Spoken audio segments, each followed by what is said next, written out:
हम लोग आयतन स्टार्ट करेंगे, इसके पहले हम लोग एरिया पढ़ चुके थे ना। पहले आयतन के बारे में थोड़ा सा समझ लिया जाए, फिर इसके अलावा फिर ये देखा जाएगा कि कौन कौन सा उसमें हमको शेप पढ़ना होगा, उस पर क्वेश्चन वगैरह सॉल्व किए जाएंगे। बात ना करूँ, यहाँ पे एरिया जब आपने पढ़ा था तो वहाँ पे भी स्थान घेरने की बात की गई थी, मगर किसी प्लेन पर स्थान घेरा जा रहा था। नहीं, जैसे ये हथेली है, इसका एरिया निकालने के लिए आप इस पर रखें तो आप कहेंगे कि इस प्लेन पे ये कितना स्थान घेर रहा है, यही इसका एरिया हो जाएगा। क्यों? यहाँ पर ये स्थान जितना घेरेगा यही इसका एरिया हो जाएगा। यानी कि अभी तक आप केवल 2 डायमेंशन में बात कर रहे थे, एक एक्स एक्सिस और एक वाई एक्सिस। अब आप जब आयतन की बात करेंगे तो इसमें एक एक्सिस एक्स्ट्रा हो जाएगा, जिसको आप एक्स और वाई दोनों के परपेंडिकुलर कुछ इस तरह देखेंगे, है ना, जो इसके भी परपेंडिकुलर होगा और इसके भी परपेंडिकुलर होगा, और यही तीसरा डायमेंशन हो जाएगा, और इस कारण से ये 3D फिगर में आ जाएगा, है ना। तो वॉल्यूम कभी भी 2D फिगर का नहीं निकाला जाता, हमेशा किसका निकाला जाता है? 3D फिगर का। जैसे ये रूम है तो ये 3D में है, इसमें ये एक्स एक्सिस हो जाएगा, ये वाई एक्सिस हो जाएगा, और ये कॉर्नर वाला लाइन जो है वो क्या हो जाएगा? जेड एक्सिस हो जाएगा। ठीक है, तो इस तरह से वॉल्यूम में भी स्थान घेरने की ही बात की जाती है, मगर 3 डायमेंशन में। हवा में भी तो स्थान घेरता है कोई चीज़। अगर मान लो कि यही मार्कर ऐसे रख दिया जाए यहाँ पे, और हम कहें इसका एरिया, तो तुम कहोगे एरिया मतलब 2 डायमेंशन खाली इतना ही ना घेरा। मगर हम कहें वॉल्यूम, तो कहोगे वॉल्यूम मतलब हवा में ये पूरा इतना स्थान घेर रहा है ना। तो वॉल्यूम के सेंस में तीनों एक्सिस काम करना शुरू कर देते हैं। ठीक है, बात वही करनी होती है क्या, कि कौन कितना स्थान घेर रहा है, हवा में और 2D में। आइए, वॉल्यूम के अंतर्गत अगर हमको पढ़ना है तो सबसे पहले हमको पढ़ना होगा क्यूब, क्यूबॉइड। एक साथ इसलिए लिख रहे हैं क्योंकि दोनों में समानताएं हैं काफ़ी कुछ। इसके बाद क्यूब और क्यूबॉइड पढ़ने के बाद आपको पढ़ना होगा क्या? सिलेंडर, कोन, ठीक है, स्फेयर। स्फेयर जब आप पढ़ेंगे तो इसी में सेमी स्फेयर वगैरह बांट दिया जाएगा, हेमी स्फेयर जिसको आप कहते हैं, अर्धगोला वगैरह, ठीक है ना। और उसके बाद वही हेमी स्फेयर, ठीक है। कौन सा? नहीं समझे? हाँ, वो आपको मिलेगा प्रिज्म और पिरामिड में, ठीक है, उसको यहाँ पे रोकेंगे। तो वॉल्यूम वाले में इसको आप इतना कम से कम मिनिमम आपको देखना ही होगा। तो सबसे पहले हमको क्यूब के बारे में समझना पड़ेगा या क्यूबॉइड के बारे में। तो क्यूबॉइड समझ लिया जाए, क्यूब अपने आप समझ में आ जाएगा। जैसे आपने आयत और वर्ग को आराम से समझ लिया था, वैसे ही क्यूबॉइड भी समझ में आएगा। कुछ इस प्रकार की आकृति आपके सामने बनाई जा रही है, ठीक है ना। सुंदर सा क्यूबॉइड बनाने के लिए आपको भी ऐसे ही बनाना पड़ेगा।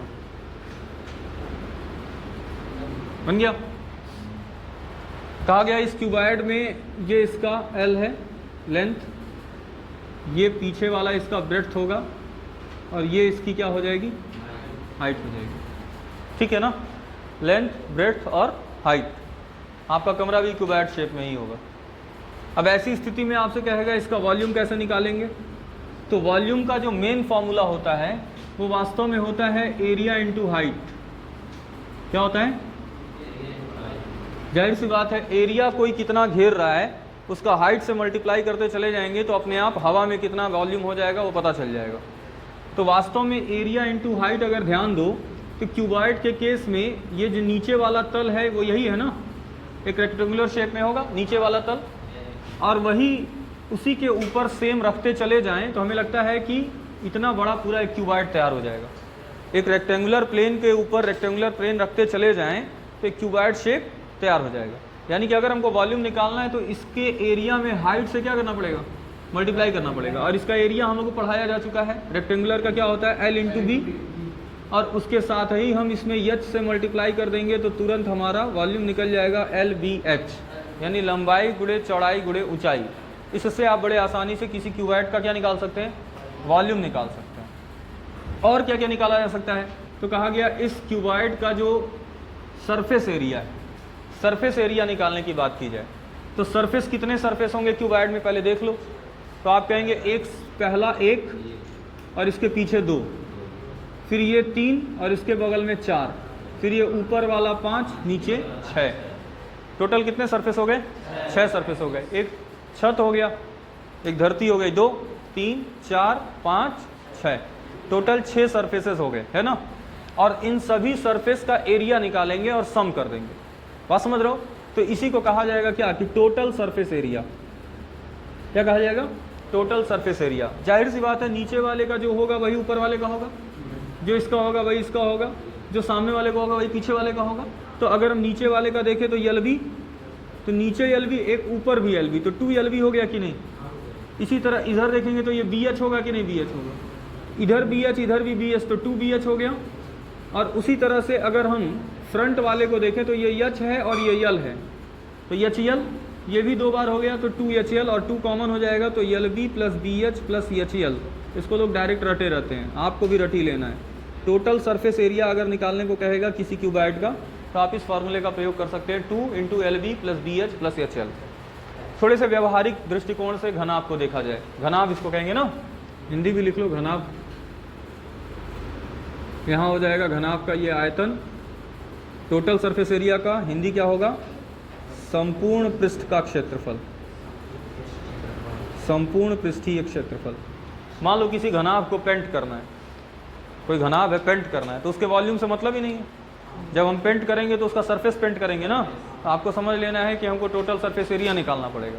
सवाल पढ़ के समझना पड़ेगा कि किसी अब घनाभाकार टंकी में मट्टी भरना है, तो मट्टी कहाँ भरोगे? उसके आयतन में भरोगे। बात समझ रहे हो ना? तो सवाल पढ़ के ही आपको समझ में आएगा कि हाँ वहाँ आयतन निकालना पड़ेगा या संपूर्ण पृष्ठीय क्षेत्रफल निकालना पड़ेगा। और व्यावहारिक दृष्टि से अगर देखा जाए, जैसे मान लो यही कमरा है, क्यूबाइड है, हम इसमें चाहते हैं अधिकतम लंबाई का बांस रखना। बांस देखे हो ना? बांसों नहीं देखे? अधिकतम, हाँ बम्बू, हाँ ठीक है। अधिकतम लंबाई का, कितनी लंबाई का हम रख सकते हैं? उस कॉर्नर से शुरू करें और नीचे वाले कॉर्नर से अगर ऐसे तिरछा कोई डंडा रखें, उसकी सबसे मैक्सिमम लेंथ होगी। उससे बड़ा लेंथ अब हम इसमें नहीं रख सकते, जिसको आप कह सकते हैं ये पूरे क्यूब का डायगोनल। चूंकि 3D में डायगोनल है तो जाहिर सी बात है अब हमको ये लेंथ निकालना है। ठीक है, कैसे निकालेंगे? पाइथागोरस थ्योरम लगाना पड़ेगा ना। तो ये वाला हाइट और इसका नीचे से ले लेंगे वहां तक, समझ रहे हो? नीचे वाले तल का डायगोनल और फिर इसको खड़ा कर दिया, फिर एकदम तिरछा किया, एक समकोण त्रिभुज फॉर्मेशन दिमाग में आ रहा है। और उसके लिए आपको नीचे वाले को मालूम करना पड़ेगा, नीचे वाला यल और बी है, तो यल स्क्वायर बी स्क्वायर होगा कि नहीं? अंडर रूट में होगा। और ये यच है, तो इसी कारण से जो इसके विकर्ण की लंबाई आएगी वो कितना आएगा? L square plus B square plus H square. Simple है। जो इसका डायगोनल होगा, यानी कि इस कॉर्नर से शुरू करेंगे और इस कॉर्नर पे जा करके हम जब एक डायगोनल मिला लेंगे, इसका लेंथ हमको निकालना हो तो अंडर रूट में L square plus B square plus H square हो जाएगा। बेसिकली आपको क्यूबाइड के सेंस में ये 3 फार्मूला याद रहना चाहिए। अच्छा, कई बार क्यूबाइड को कमरा मानते हुए पेंट करने को कह रहा है। कमरे के 4 दीवार है ना, धरती तो पेंट करोगे नहीं, और वो कहेगा छत छोड़ देना है। चारों दीवालों का क्षेत्रफल निकालना है, कमरे के चारों दीवालों का क्षेत्रफल निकालना है। तो ये बताओ, कमरे का चारों दीवार क्षेत्रफल मतलब ऐसे साइड ले लें, यही ना? और अभी बोले हैं कि जब साइड लोगे तो सबसे नीचे जाओगे तो वो परिमाप हो जाएगा कि नहीं? पेरीमीटर। और पेरीमीटर रखते चले जाओगे हाइट तक, सारा आ जाएगा कि नहीं आ जाएगा? मेरी बात समझ रहे हो?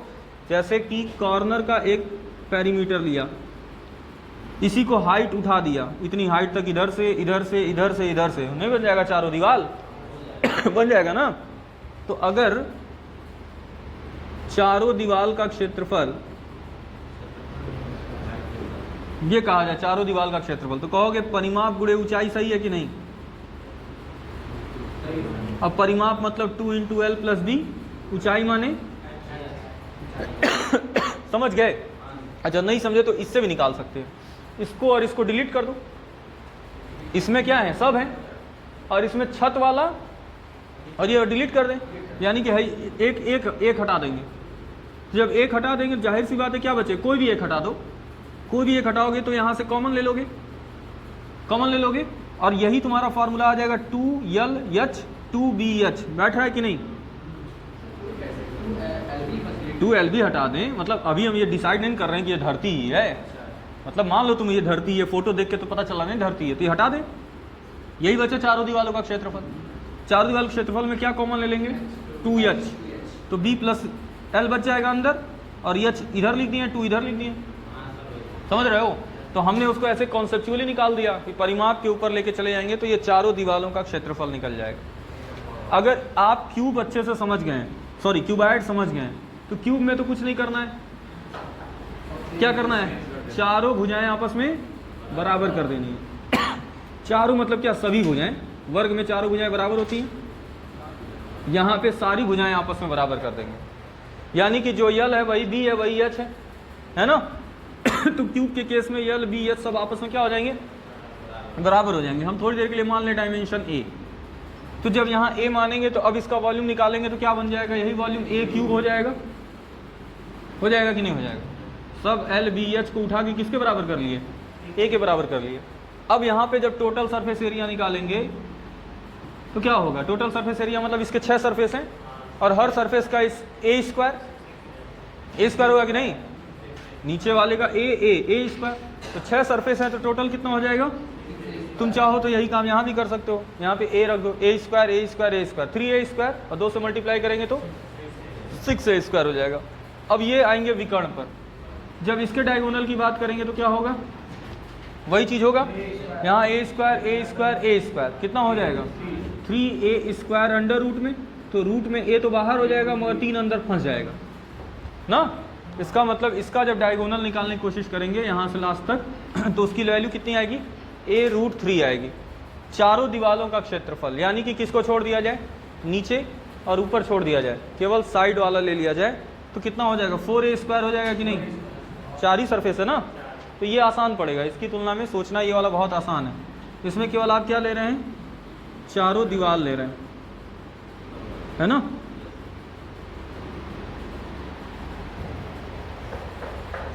अब एग्जांपल ले लेते हैं। दोनों का ये क्यूबाइड और क्यूब दोनों का फॉर्मूला एक साथ डिस्कस किया गया। कोई एक याद होगा, दूसरा अपने आप याद हो जाएगा, उसमें रटने वाली बात नहीं है। क्वेश्चन लेते हैं। क्वेश्चन मान लो अगर आपसे कह दिया जाए, सिंपल क्वेश्चन क्या, कि कोई घनाभाकार आकृति है आपके पास जिसका लेंथ आपको यहाँ पे दे दिया जाए 20 मीटर, ये दे दिया जाए 15 मीटर और हाइट दे दिया जाए 10 मीटर। हमें लगता है आप इसका सब कुछ फाइंड कर सकते हैं। क्यों? सारा डायमेंशन दे दिया है, यल बी एच नहीं दे दिया है। वॉल्यूम फाइंड करना होगा तो क्या करेंगे? यल बी एच लगा देंगे, तो 20, 15, 10 लगा देंगे, कितना हो जाएगा? अब यहाँ पे मीटर है तो मीटर क्यूब जवाब हो जाएगा, क्यूबिक मीटर। ठीक है, समझ गए? अगर मान लो हमसे कहा गया कि नहीं टोटल सरफेस एरिया निकालिए, तो टोटल सरफेस एरिया कैसे निकालेंगे? 2 इंटू एल बी निकालने के लिए ये 15 दूना 30 डायरेक्ट लिख लें, 300, बी एच 150, एच एल, सही है। तो ये हो गया 650 और 650 का दुगुना कर देना है तो हो गया 1300। और ये आपका एरिया है तो जाहिर सी बात है इसका यूनिट होगा मीटर स्क्वायर। समझ गए होगे? अच्छा, अगर मान लो हम ये कह दें कि इस घनाभाकार आकृति में अधिकतम लंबाई का हमें रखना है, छड़ रखना है, उस छड़ की लंबाई क्या होगी? d, तो डायगोनल क्या हो जाएगा? Direct L square plus B square plus H square.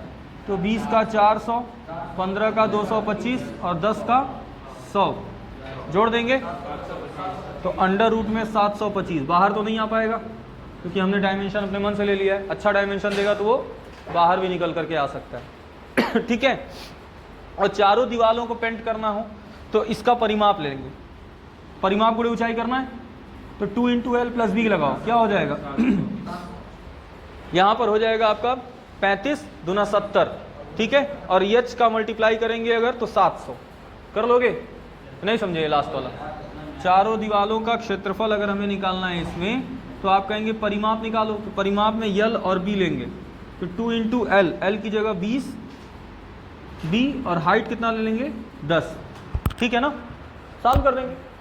तो सॉल्व करेंगे कितना हो जाएगा? ये 35 गुना 70 और 70 दहाम 700।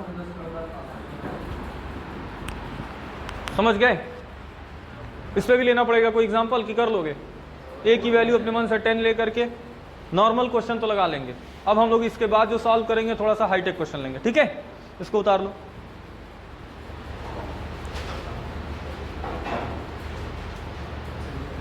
उतार लियो तब बहुत सही है। मिटाएं? बीच में चुड़ैल का हाथ लग रहा है, को मिटाओ भाई। नहीं तो हम अपना हाथ हटा के बनाए हैं ना, इतना नहीं मोटे। क्वेश्चन बोला जाए, अब आपकी बारी है, तब से हम लगातार बोल रहे हैं। चलिए लिखिए, एक टंकी घनाभ के आकार की है जिसमें अधिकतम क्यूबॉइड, एक टंकी क्यूबॉइड शेप की है जिसमें अधिकतम 540 मीटर क्यूब पानी आ सकता है। 540 मीटर क्यूब पानी आ सकता है। यदि इस टंकी की लंबाई 8 मीटर, चौड़ाई 15 मीटर, लंबाई 8 मीटर, चौड़ाई 15 मीटर हो तो इसमें पानी की गहराई कितने मीटर होगी जब, इसमें पानी की गहराई कितने मीटर होगी जब यह 2/3 भरा हुआ हो, यह 2/3 भरा हुआ हो।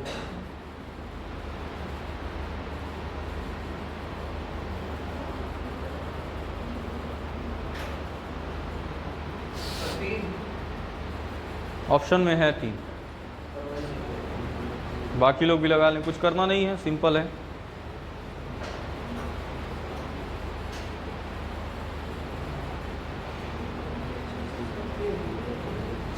तीन आएगा। क्वेश्चन जो समझ लिया होगा कर लेगा। 540 बाबू, 504 लिखे हो तुम। हाँ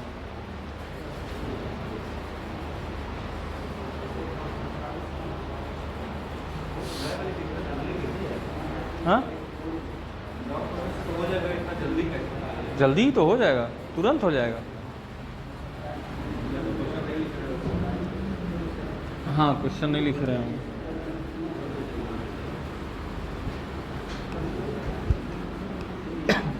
सबका आया 3।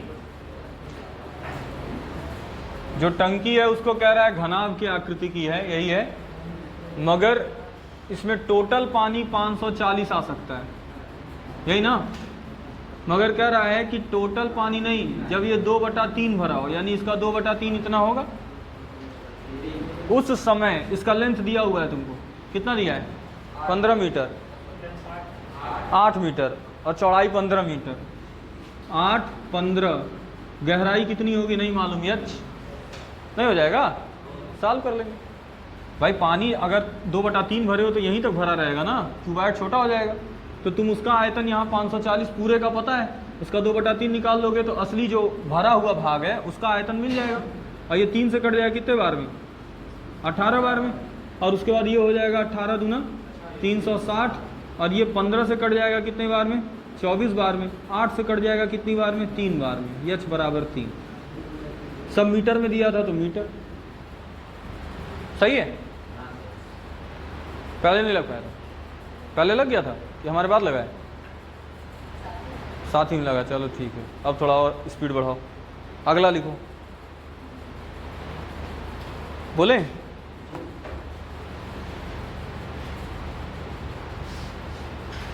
दो घनों के आयतनों का अनुपात, हाँ, दो घनों के क्यूब, दो घनों के आयतनों का अनुपात 27 संबंधित 64 है।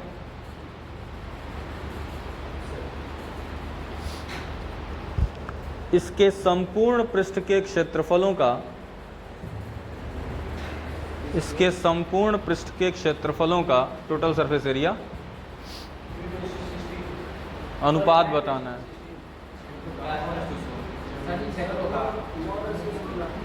संपूर्ण पृष्ठीय क्षेत्रफलों का अनुपात बताना है। अगर आप एरिया में समझे होंगे हमसे तो बहुत सिंपल हो गया होगा, ये कुछ करना ही नहीं। आयतन का अनुपात दिया है और 2D का अनुपात पूछ रहा है। 3D का देके 2D का दिया रहा है, पहले 1 डायमेंशन में आ जाओ। क्यों? 27 संबंधित 64 दिया है, तो पहले 27 दोनों का क्यूब ले लो, जैसे ही क्यूब लोगे तो ये हो जाएगा 3, ये हो जाएगा 4। ये अगर उनके वॉल्यूम में अनुपात है तो ये किस में अनुपात हो गया? उनकी भुजाओं में अनुपात हो गया कि नहीं हो गया?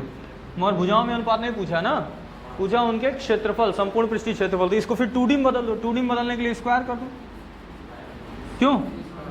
वो उसके टोटल सरफेस एरिया में अनुपात निकल जाएगा। 9 संबंधे 16, बहुत आसान होगा। मान लो ये दे करके ये पूछा होता तो पहले 1 डायमेंशन में पहुंच जाओ और 1 से फिर क्यूब करके 3 डायमेंशन में पहुंच जाओ। समझ गए?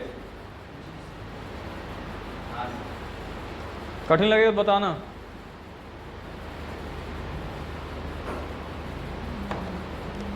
अगला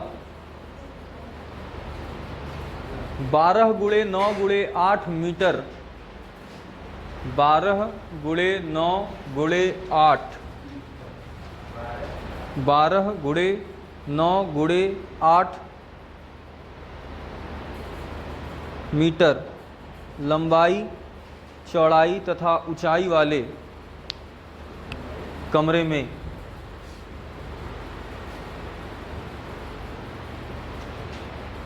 अधिकतम किस लंबाई का छड़ रखा जा सकता है? अधिकतम किस लंबाई का छड़ रखा जा सकता है?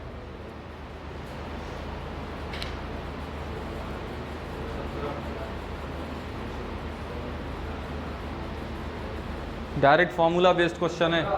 17 ना? हाँ 17 लाया ये, आ चुका है। कंपटीशन मार रहा हो।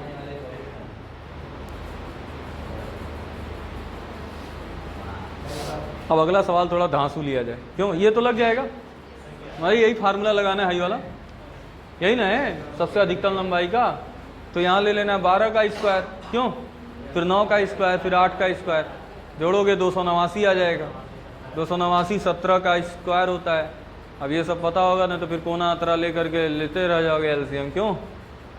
चलो बोलें अगला सवाल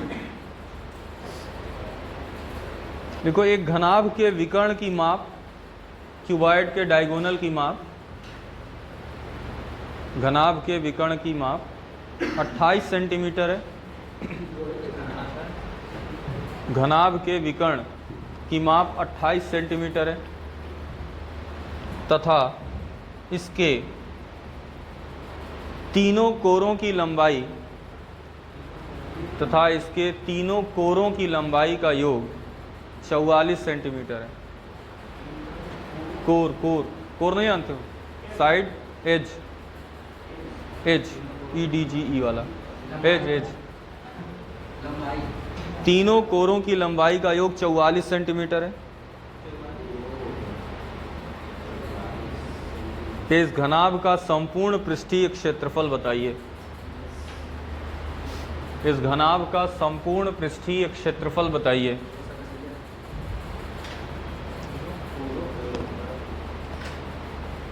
हाँ,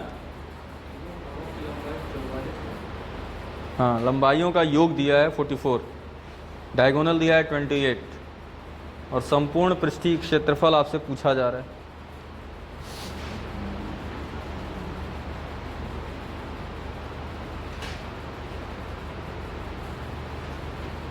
कितना आया? 1152। बहुत शानदार सवाल है। आइए देखा जाए कैसे लगेगा। फॉर्मूला है, दिमाग में आ गया तो ठीक, नहीं आया तो ताकते रह जाओगे। क्या बोला गया है सवाल में?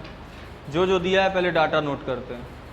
सवाल में पहला डाटा दे रहा है कि डायगोनल 28 है और डायगोनल हमको पता है डायरेक्ट इसको कहते हैं, तो लिख दें। क्यों? यही नहीं दिया 28। फिर दिया है तीनों कोरों की लंबाई का योग, तीनों कोर यही है ना, इसकी वैल्यू दिया है 44 और कह रहा है total surface area 2 × LB + BH + HL निकाल दो।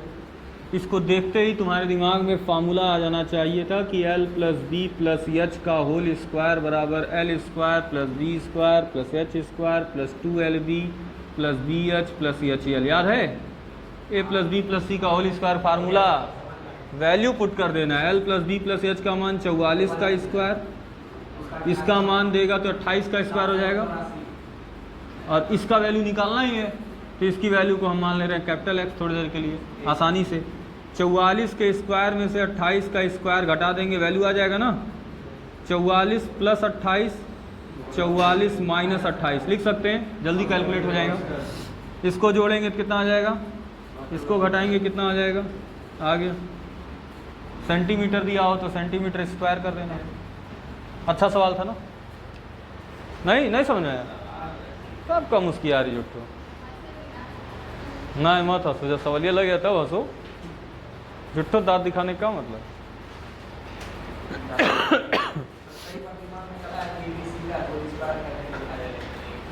कई बार चला है, उसमें से एक बार उठा लिए होते।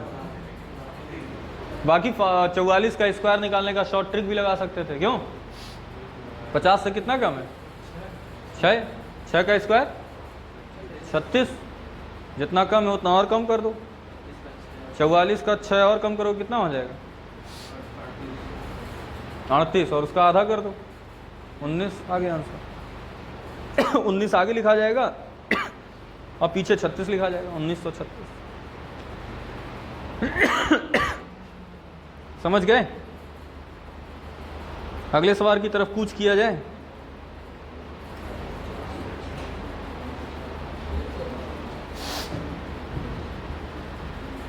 स्क्वायर निकालने का शॉर्ट ट्रिक है ना, 1 से लेकर 30 तक का स्क्वायर तो कहे ही थे, याद कर लेना। ये तो उसमें आ जाएगा 784, और 44 का स्क्वायर निकालने के लिए इसका कंपेयर कर दो 50 से। 50 से कितना कम है बताओ? 6। जितना कम है उसका तुरंत स्क्वायर लिख दो 36, और जितना कम है उतना और कम करके आधा कर दो। तो 6 कम है, 6 और कम करोगे तो 38 हो जाएगा, और 38 का आधा करोगे तो 19 हो जाएगा। छाप दो, आंसर आ गया। 50 से कितना कम है? 6, उसका स्क्वायर लिख दो दाएं साइड। जितना कम है उतना और कम करके आधा कर दो। 6 कम है, 44 में 6 और घटा दो, 38, आधा करेंगे तो 19 ना। नहीं तो ऐसे कर लो, ये भी ट्रिक बढ़िया है। 44 का स्क्वायर गधों के लिए देख लो, आई 4 चौको 16, 4 चौको 16, 4 चौको 16 दूना 32, आ गया। सहूलियत है मगर जल्दी जल्दी हो जाएगा। नहीं आया? कैसे किए हैं? पहले वाले इसका स्क्वायर लिख लो, इसका स्क्वायर लिख लो, फिर उसके बाद 4 चौको 16 दूना 32 लिख लो। लिखते समय ये प्लेस छोड़ देना ना, और उसके बाद चुपचाप जोड़ देना, आंसर आ जाएगा। अरे भाई ए प्लस बी के होल स्क्वायर बराबर A square plus B square plus 2ab, उसी कॉन्सेप्ट पे है, वो बढ़िया है, ओरली कर सकते हो उसको। 40 से 50 के लिए। हाँ जी, तो 40 से 50 के लिए नहीं और नीचे जाइए, फिर उसके ऊपर जाएंगे तब भी तो 50 से ऊपर नहीं जा सकते हैं, प्लस करेंगे। जैसे इसमें घटा रहे हो 40 50 से नीचे, 50 के ऊपर वाले में प्लस, तो 6 ज़्यादा है, 6 जगह 36, 6 और ज़्यादा करके आधा कर दो, आधा कर दो 31 हो गया, 31 36, जल्दी हो जाएगा। 10 मीटर लंबे या ऊंचे? लंबे 10 मीटर लंबे, 6 मीटर ऊंचे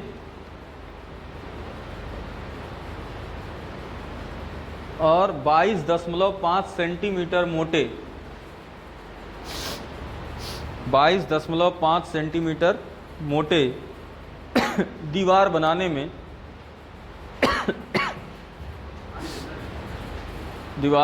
में कितने ईंटों की आवश्यकता होगी? कितने ईंटों की आवश्यकता होगी यदि ईंट की विमाएं डायमेंशन, ईंट की विमाएं 25 सेंटीमीटर गुणे 12 सेंटीमीटर गुणे 9 सेंटीमीटर, 25 12 9, 25 12 9, हाँ 10 मीटर लंबे, 6 मीटर ऊंचे, 22.5 सेंटीमीटर मोटे दीवार बनाने में कितने ईंट लगेंगे यदि ईंट का डायमेंशन 25 सेंटीमीटर गुणे 12 सेंटीमीटर गुणे 9 सेंटीमीटर हो? कैलकुलेशन है थोड़ा बहुत।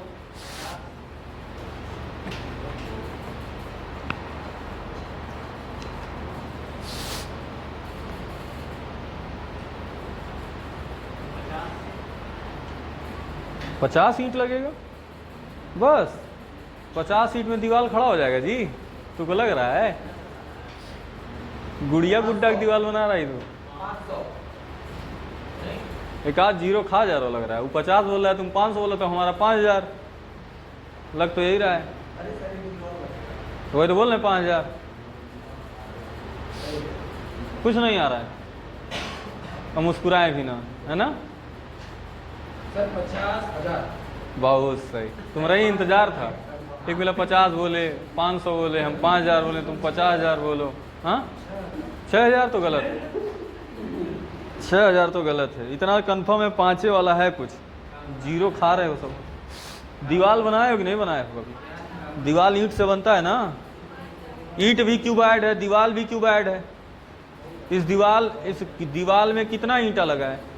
दीवार के आयतन में एक ईंट के आयतन से भाग दे दो, पता चल जाएगा।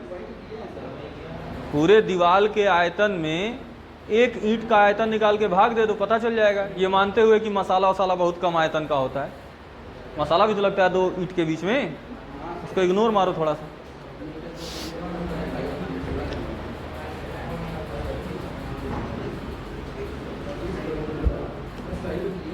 अब सही किए हो तो हम कहाँ कुछ कह रहे हैं। अरे भाई है इसे दीवार है मान लो, ये दीवार है मान लो। क्यों? अब इसमें छोटे छोटे ईंट लगे हुए हैं इस तरह से, क्यों लगे हुए हैं ऐसे। अब तुमको एक ईंट का मान लो अब वो आयतन पता हो कि ये कितना जगह घेर रहा है। अब पूरा दीवार कितना जगह घेर रहा है, भाग दे देंगे पता नहीं चल जाएगा क्या ईंटा है।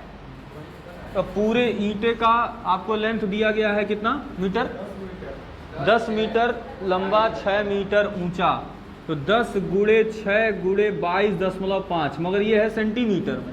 तो मीटर को सेंटीमीटर में बदल दोगे, मीटर को सेंटीमीटर में बदल दोगे, ये हो गया दीवार का आयतन। और इसमें भाग दोगे किससे? ईंटे के आयतन से। ऊपर वाला हो चुका है सेंटीमीटर क्यूब में नीचे वाला भी सेंटीमीटर क्यूब होना चाहिए। और नीचे वाले का आयतन दिया है 25, 12, 9। दीवार 22.5 मीटर मोटा होगा, सोच सकते हो कभी? हाँ उसी क्रिकेट खेल लोगे तुम, तो हम देख रहे हैं दिवालिये चढ़ के। 22.5 सेंटीमीटर है ये, इसका है ये है 22.5 सेंटीमीटर। 6 मीटर ऊंचाई थी, 10 मीटर लंबाई थी। हो गया। अब भाग देंगे 25 चौके 100, 40 हो गया। ये हो गया कि नहीं हो गया? आई काटोगे 12 25 60, 50 हो गया। ये 9 से काटोगे कितना हो जाएगा? 9 दूना 18, 9 पचे 45। सही है ना? आई हो गया 5 चौको 20, 2000 गुणे 2.5, 25 दूना 50, कितना आ गया? 5000। कितना ईंटा लगा है? 5000। कहीं कंफ्यूजन है तो बताओ। नहीं समझे? इसको नहीं। दीवार ये भाग दिए, समझ में आया है? यूनिट चेंज कर लिए, मीटर को सेंटीमीटर में बदल लिए। 25 से इसमें भाग दे दिए 40 बार में, 12 से भाग दिए 50 बार में, 9 से भाग दिए 2.5 बार में। है गुणा कर लिए 2000, फिर 2.5, फिर 25 दूना 50, दशमलव लगा 1 0 हट जाएगा ना, तो हटा दिए।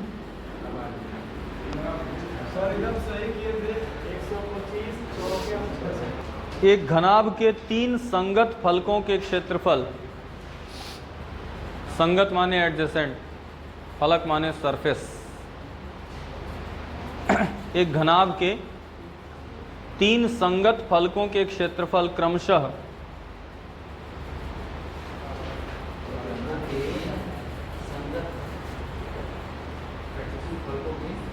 क्षेत्रफल क्रमशः x, y, z है। अब तो और बवाल है। XYZ है। घनाभ का आयतन बताइए।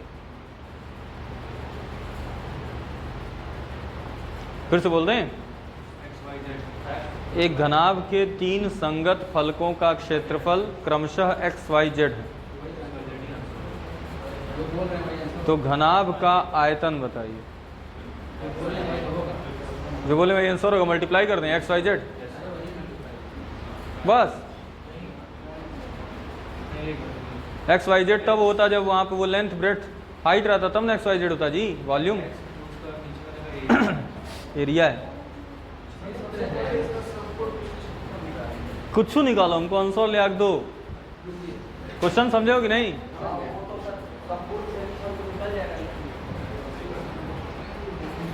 नहीं आ रहा है?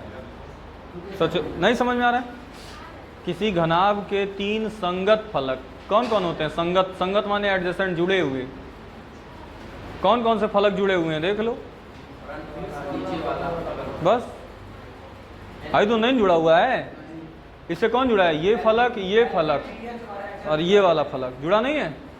3 संगत फलक हो गए, उसका क्षेत्रफल दे दिया XYZ। अब क्या आयतन निकालो।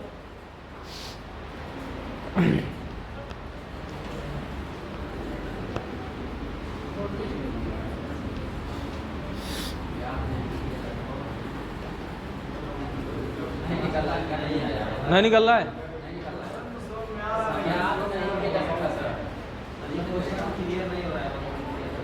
क्वेश्चन अब नहीं लग पा रहा तो कह रहा क्वेश्चन में नहीं क्लियर हो रहा है। हाँ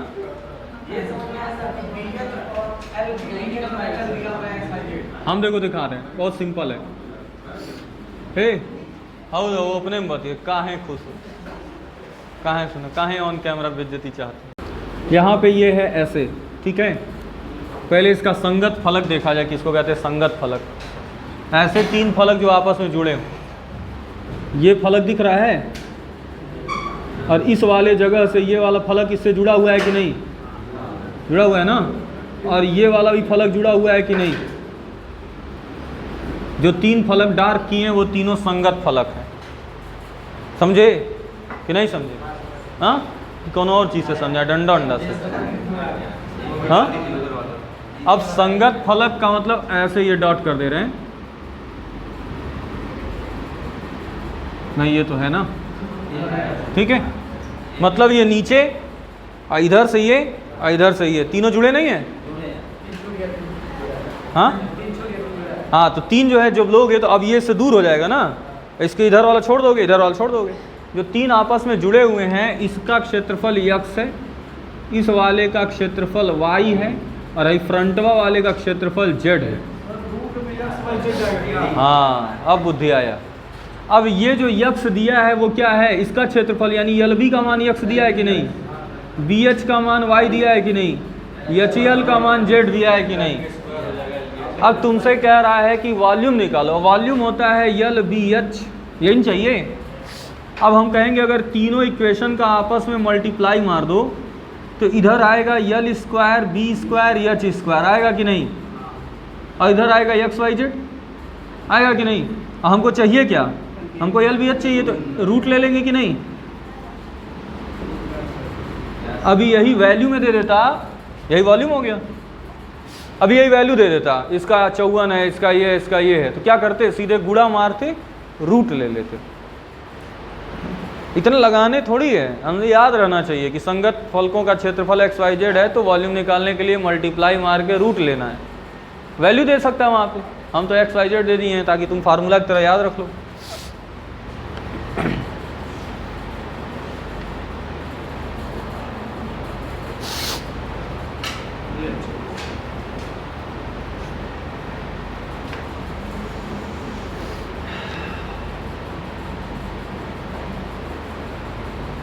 एक सवाल लगाओ इसी तरह। नहीं समझे लग रहा है? समझ गए?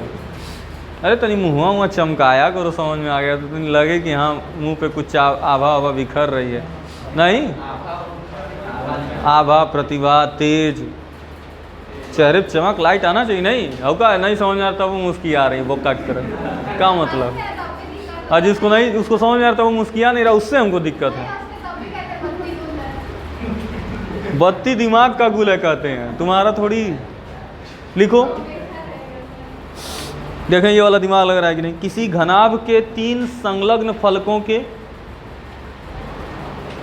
वही ऊपर वाला सवाल हो गया।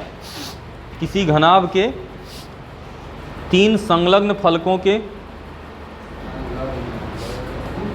क्षेत्रफल,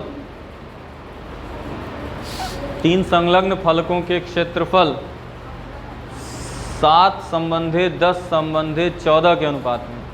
संलग्न माने एडजेसेंट, जुड़े हुए, एडजॉइंट,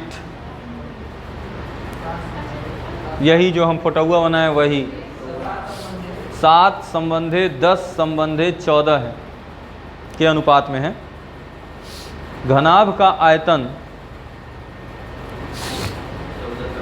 350 सेंटीमीटर क्यूब हो तो सबसे लंबी भुजा बताइए। सेंटीमीटर क्यूब हो तो सबसे लंबी भुजा बताइए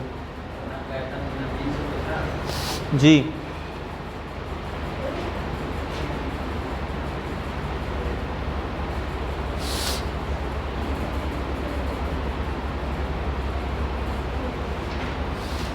सबसे लंबी भुजा, सबसे लंबी भुजा पूछे हैं ना। सबसे लंबी भुजा पूछे हैं।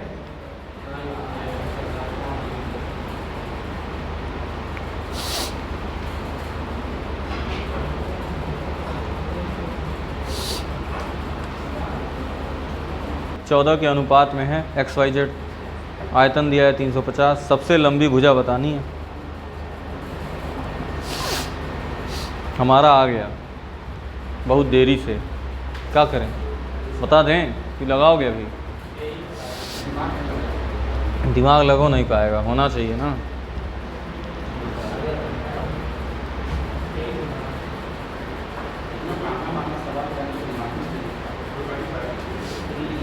धांसू सवाल है, एकदम धांसू। इसीलिए पहले ये बताएं ताकि थोड़ा दिमाग काम करे, ना ही सब। अब मान लो ये सवाल नहीं आ रहा है तो इस पे कॉन्सेप्ट डेवलप किए हैं, उसी से आगे बढ़ना है। ये भी नहीं बताया, डायरेक्ट दिया होता तो रुआ ही छूट गया होता। आओ चलो देखा जाए।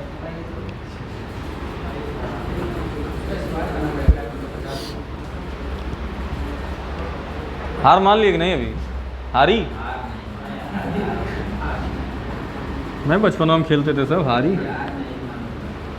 रार नहीं ठानूंगा, काल के कपाल पे लिखता मिटाता हूँ। हैं आओ देखा जाए। सवाल में यही XYZ की अनुपात दे दिया है ना। नहीं अब आइबो नहीं करेगा तुम्हारा। यार देखो कहाँ आएगा अब नहीं आएगा। 45 लेते आए, अब कहाँ आएगा? 7, 10, 14। ठीक समझ रहे हो मेरी बात? तो इसको मानना पड़ेगा ये 7x 10x 14x सही है। पार्श्व पृष्ठ का क्षेत्रफल निकल गया। अब वॉल्यूम निकालने के लिए क्या करते हैं आपको पता ही है, तीनों का मल्टीप्लाई लेके अंडर रूट ले लेते हैं। तो तीनों का मल्टीप्लाई लेके अंडर रूट 60 दहाम 70 14 सते 98 और यक्स क्यूब। कैसे यक्स क्यूब हो जाएगा ना। और ये वैल्यू किसके बराबर हो जाएगी? वॉल्यूम दिया है कितना? 350 यानी 980 एक्स क्यूब बराबर 350 का स्क्वायर। सही है। अब हमें लगान देना तो हम गलती बता देंगे, गड़बड़ा देगा मामला। फिर यक्स क्यूब का मान यहाँ से निकालेंगे 350 गुणे 350 बटा 980। ठीक है, कट जाएगा 0 0, 7 से कट जाएगा ये। फिर 7 दूना 14 50, 50 अधिक 25 बचे 125 आया। यक्स क्यूब बराबर 125 तो यक्स बराबर 5 आ गया। और यक्स 5 आया तो इसका मतलब इसका मान आ गया 35, इसका मान आ गया 50, इसका मान आ गया 70। ये बताए हो तो ये गधा हो। सबसे बड़ी भुजा पूछा है और तुम क्या बता रहे हो? एरिया बता रहे हो। अभी भी भुजा नहीं निकला है। अब आओ, अब यहाँ से बस 2 मिनट भी नहीं लगेगा। ये LB है ना, ये BH है ना, ये HL है ना। अब अनुपात तो रहा नहीं, अब तो वैल्यू हो गई। इसकी वैल्यू ये आ गई, इसकी वैल्यू ये आ गई, इसकी वैल्यू ये आ गई। ठीक है, अब तोड़ो। 35 को तोड़ो 5 सते, 50 को तोड़ो 5 गुणे 10 सते बैठ गया कि नहीं बैठ गया? बैठाना है ना तुमको कि किसी दो चीज़ का मल्टीप्लाई है LV। तो हम मान लिए कि यहाँ पे 5 गुणे 7। अब जो भी होगा वो अगला स्टार्ट होना चाहिए B से ही। तो 5 गुणे यानी ये B हो गया, ये L हो गया कि नहीं? देखो LV बराबर 35 बैठ गया। फिर BH पे आओ, BH यानी H का मान कितना आ गया 10, 50 बैठ गया। अब HL देखो, H BH है ये, और L किसको मान है? इसको आ गया। सबसे बड़ी भुजा यानी तुम्हारा B का मान कितना आया 5, L का मान 7, H का मान 10। सबसे बड़ी भुजा पूछा था, क्या बताओगे? हाँ समझ गए? अभी कहाँ पहुँचे?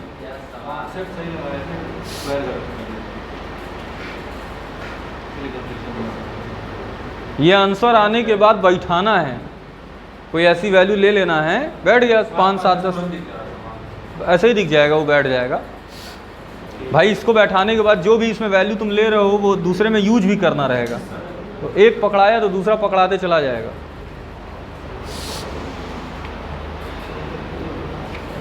घन और घनाभ पे कुल खूब सवाल लगा के घर से आइएगा।